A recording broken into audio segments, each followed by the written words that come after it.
What's up?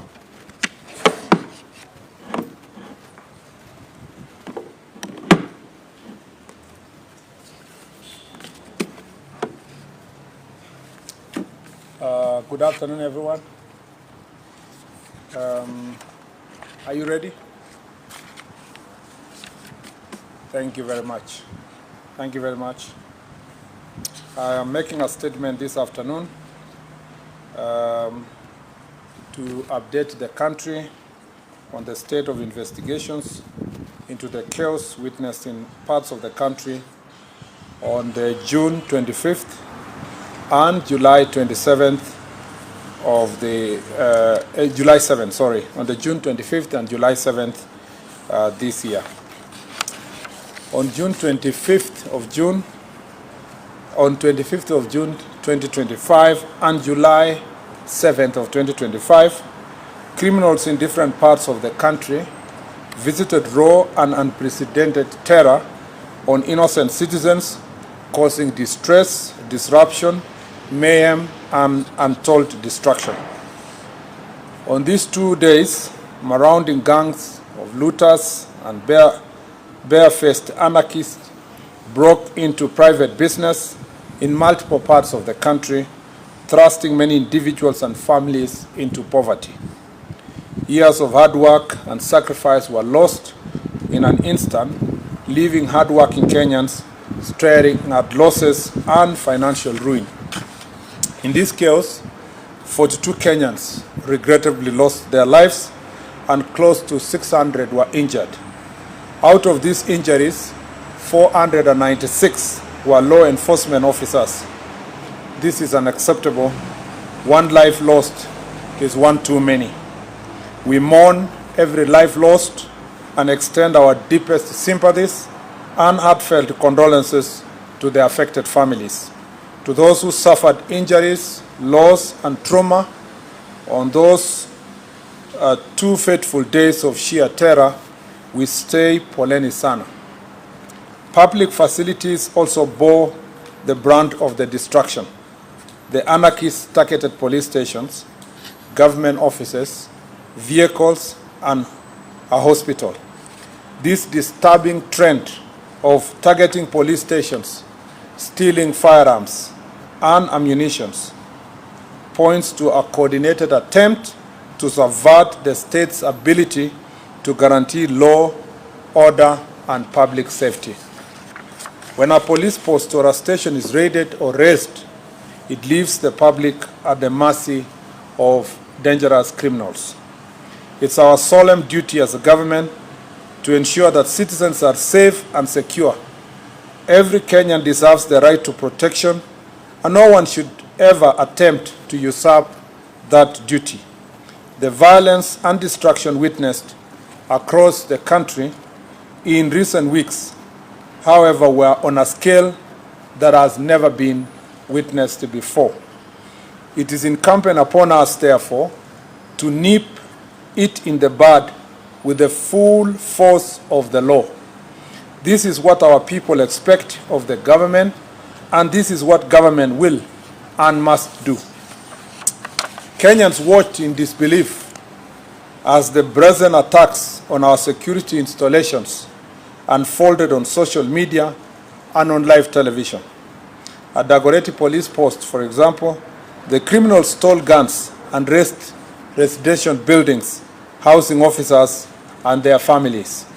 In Kikuyu, a mob attacked government offices, torching Kikuyu Police Station, the sub-county headquarters, National Registration Office, county government offices, the Assistant Chief's Office, the Kenya Forest Service Office, Kikuyu Law Courts, as well as Dagoretti Police Post and police lines. They also partially destroyed the Kikuyu Sub-County Probation Office and damaged 4 motor vehicles belonging to Dagoretti Police Post, including that of the officer in charge. 9 suspects have been arrested to answer to the attack on the Dagoretti Police Post, while others are still being sought. Other property destroyed in the Dagoretti Police Post yard included 3 Probox vehicles, one double-cabin county government vehicle, a school bus, and 14-seater matatu that was parked in the compound. 5 guns were also stolen in Dagoretti police post, and another 4 firearms were burnt in Gashui police post. One of the guns stolen in Dagoretti on 25th of June was used to commit robbery in Naivasha the following day. On June 25th, a rowdy group of youth attacked Matu police station, leaving 8 officers injured and several government vehicles damaged. That is in Machakos County. The building housing the station was also destroyed. 18 suspects have been charged in connection with this attack.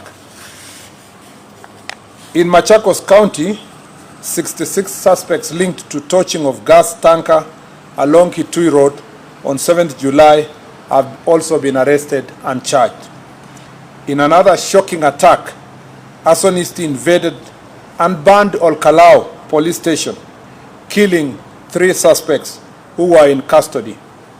They also torched 26 vehicles, 18 county government motorbikes, burnt down an exhibit store, and destroyed the report office. In Nakuru County, Viwandani patrol base in Naivasha was burnt, while the firearm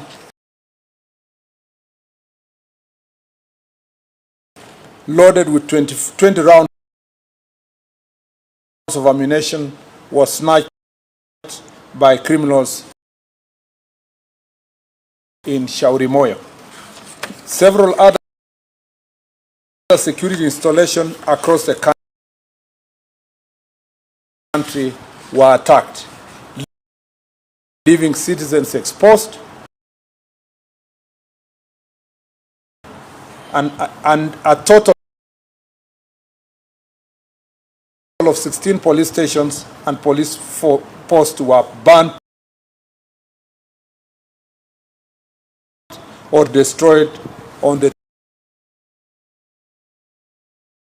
2 days of terror.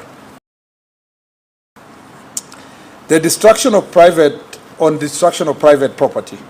In 2 days of the chaos, many Kenyans suffered huge losses following the destruction of their businesses in various parts of the country. In Naivasha, Nakuru County, goons looted stock from Naivas, Power Star, and Ketia supermarkets, and thereafter set ablaze Power Star supermarket. A total of 100 people have been arrested in Nakuru County and charged with various crimes in relation to these acts of criminality. In Ruiru, within Kiambu County, a similar fate befell Quickmart and Carrefour supermarkets, where goons stole property worth millions of shillings after breaking windows and destroying CCTV cameras in the establishment. A total of 86 arrests were made over the crimes committed in the county in the 2 days, and various charges have been preferred. Naivas supermarket within Nyeri town was also broken into and goods worth millions of shillings carted away. 21 suspects have been arrested in connection with this criminal activity. On the same day, a group of rioters invaded Mountain Mall within Kasarani area in Nairobi County, where they looted goods from Naivas supermarket and other shops within the mall. 3 suspects were arrested and arraigned accordingly. At Kidurai 44 area, another set of criminals invaded Kasmart supermarket. In Eldoret, goons broke into Ketia supermarket and stole goods worth millions of shillings, and 12 suspects were arrested and arraigned. In Meru, a group of thugs set ablaze Muguna's supermarket using suspected petrol bomb. Years of investment went up in flames. The criminal elements stole alcoholic drinks also from the 7-Eleven bar. Selenite supermarket was not spared. In the looting and the mayhem, 40 suspects have been arrested in Meru in relation to these criminal acts. In Kirinyaga County, 21 suspects linked to the looting of Nice City supermarket in Mwea town were arraigned. Gangs also torched the Kirinyaga Central NGCDF offices, leading to the arrest and arraignment of 4 suspects. In Kagumo town, mobs broke into county supermarket and stole goods worth millions of shillings. 2 suspects have been arrested and arraigned in connection with the incident, and others are still being pursued. In other reprehensible incident, marauding gangs stopped operating theater at the Kitengela Sub-County Hospital, interrupting an emergency cesarean section and terrorizing patients and medical staff. 2 suspects have been arrested and arraigned in court for this heinous crime. The 2 were granted bail of 50,000 shillings, surely 50,000 shillings only, after invading an hospital and interrupting a cesarean operation. Only 50,000 shillings were granted as cash bail. These lenient bail terms are unacceptable. It is in hospitals that we seek refuge at our most vulnerable moments, and to infringe on this privacy is an offense most foul. Arising out of these unprecedented attacks, close to 1,500 people have been arrested countrywide and are facing various charges, including terrorism, murder, robbery with violence, sexual assault, arson, malicious damage to property, and targeted attacks on strategic national infrastructure. Of these, 50 individuals are currently under investigation by various crimes investigation units, while 71 cases are being handled by the anti-terrorism police unit for offenses related to acts of terrorism. We commend our security agencies for foiling further destruction and wish a quick recovery to the officers injured during this unprecedented violence. The operation was made possible through timely intelligence, which revealed plans to target critical infrastructure, including transport systems. Intelligence-led operations across various counties have resulted in the arrest of individuals believed to be masterminds and financiers, plus the instigators and the direct perpetrators of these criminal acts, including those responsible for incitement to violence and politically motivated mobilization intended to stoke public unrest. Those who incited, organized, funded, or executed these attacks will face the full force of the law. The financiers and political sponsors of this mayhem are being investigated and will soon answer for their crimes. Similarly, any police officer accused of unlawful use of force will face the law. As I speak, 1 police officer has already been arraigned and is facing murder charges. Further, any excesses by law enforcement officers will be investigated and appropriate action taken on those found to be culpable. Cognizant of the raging debate and national concerns on the use by security personnel, I will this Friday, pursuant to Article 245(4) of the Constitution, be issuing a policy directive to the Inspector General of Police on the use of force and firearm by law enforcement officers. What was witnessed on 25th of June and 7th July was stark testament to the extent to which the sponsors of this anarchy are ready to go to subvert the Constitution. This was not protest.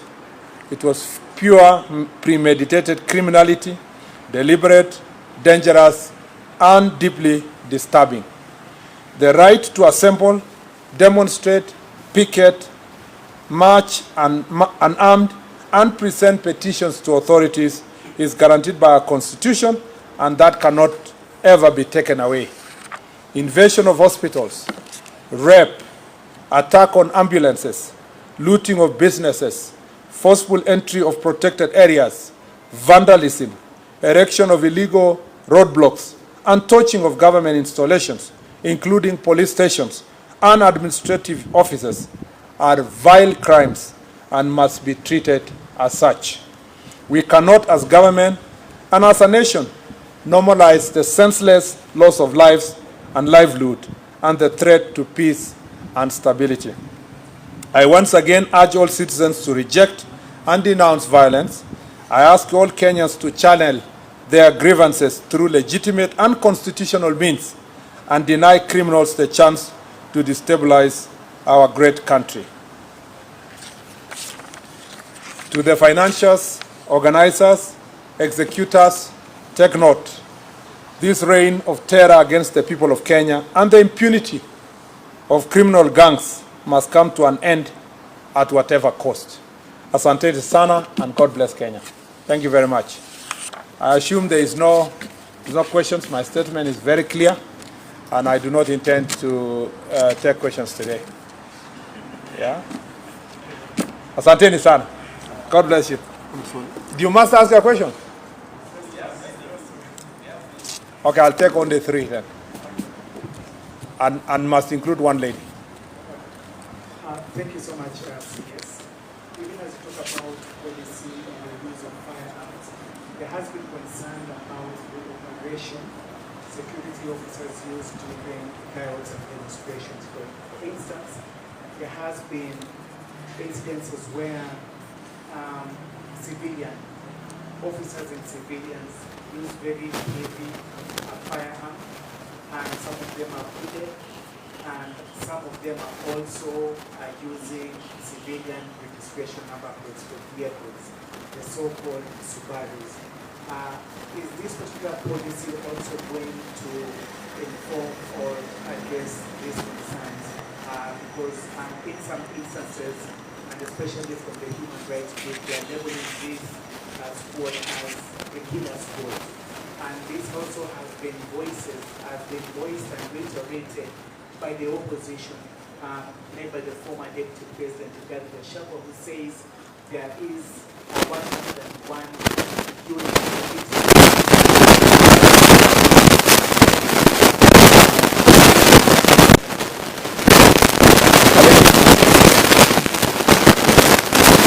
One more gentleman.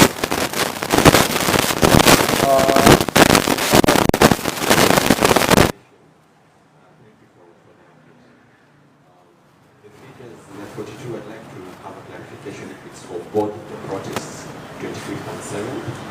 Also, on Saba Saba, there was minimal entrance of protesters to the city. Yet, ironically, it's the day that the numbers were the highest. So people, the killings were recorded in residential areas. Are we seeing a trend of protests moving away from town and other counties, and what are we going to counter such in the future? Also, Julia Kariuki was one of the protesters in Miami. So she went to police custody. The next day she was arraigned. She went back to the cell. In the morning she was dead. Of course, the police, they released a statement that was clear on that. So we'd love to know if you've done investigations to find out what happened to her and what led to her death. Thank you. Last one, the gentleman at the end.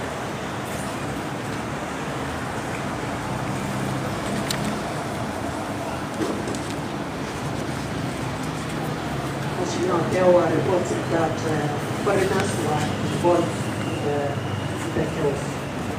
Can you confirm if that is the case? Thank you. Let me say this. First, on the security officers, Seth Olale's question on security officers, how they were dressed, the vehicles they were using, and whether there is a specific team that is meant to kill people. First, let me say this, that a police officer, whether is wearing a uniform or not, is a police officer. And that police officer is bound by the law. There's no rules that excuse a police officer that if you are not in uniform, you can commit crimes or you can kill people. The same law that upholds killing of citizens by a police officer in uniform is the same law that also upholds the same from a police officer who is not in uniform. There are clearly indicated situations where a police officer may not be required to be in uniform. And sometimes when they're doing investigations. And some investigation officers are always embedded in these situations to make sure that they collect the evidence immediately that will help in apprehending criminals. Police officers also, whether they're using a Subaru or walking on foot or using a lorry, are expected also to abide by the law. And that's why we say that any claims that there is a police officer who is killing people, whether he's in civilian or not, must be investigated, and we must ensure that those who have been affected by their actions are brought to justice. So there is no excuse. The dress code of a police officer is not an excuse.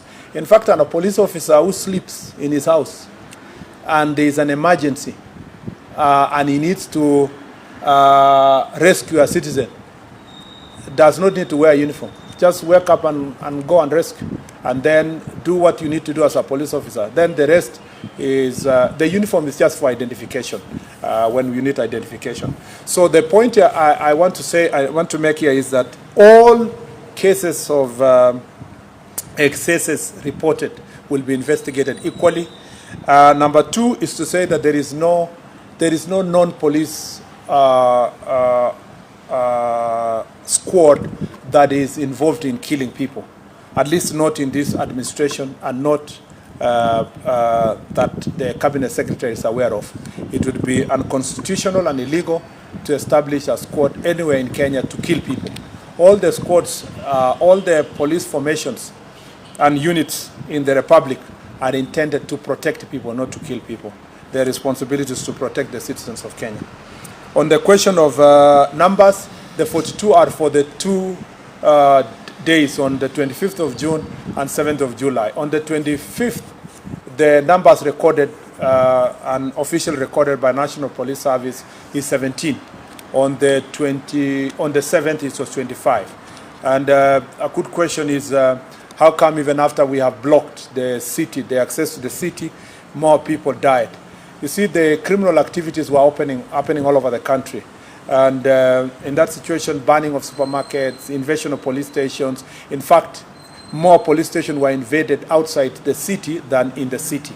And you are right to say that there seems to be a new epicenters outside the city for this kind of protest. By the way, I need to say that, and it's in the statement, that this is unprecedented. In the past, we have had, of course, maandamano across the country, but the ones that are targeting specifically police stations, this is the first time that you can really say police stations are being, specifically targeted, which is a very unique phenomenon, and we are concerned, and that's why some people are being charged for terror, because by the time you're going for police station, your intention is not to pass your message. It's not even your intention to loot.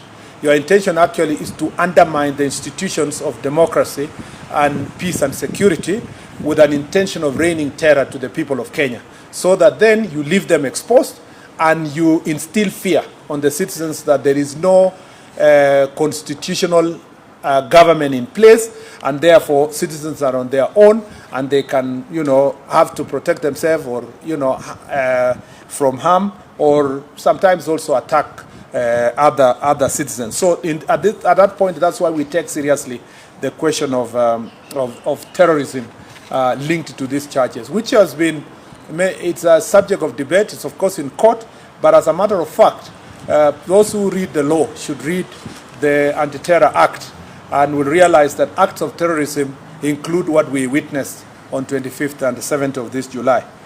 The other thing that I needed to emphasize here in that regard is that the fact that nearly 1,500 people have been arraigned in various courts.